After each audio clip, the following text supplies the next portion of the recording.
ஹிமாலயாஸ்க்கு அடுத்தது சவுத் இந்தியாவில் largest peak வந்து இதுதான். 2025 இருக்கும், ஜூலை மந்தில் இருக்கும். மான்சூன் பீக்கில் வந்திருக்கோம். ட்ரிசலிங் போட்டு சூப்பராக இருக்குது வெதர். நேற்றுலாம் ரொம்ப ஹெவி ரெயின்ஸ், அதனால் எங்கே பார்த்தாலும் உங்களுக்கு ஃபுல்லாக தண்ணி மயமாக தான் இருக்குது.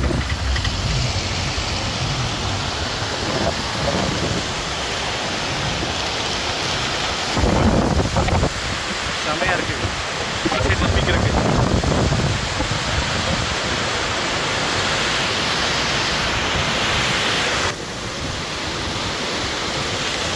டான்ஸ் ப்ரோ, ஒரு ஹாய்.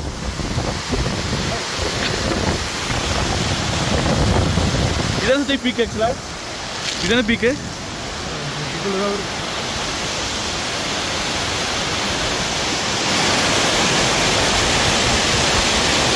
இதுதான் பீக் ஆக்சுவலாக.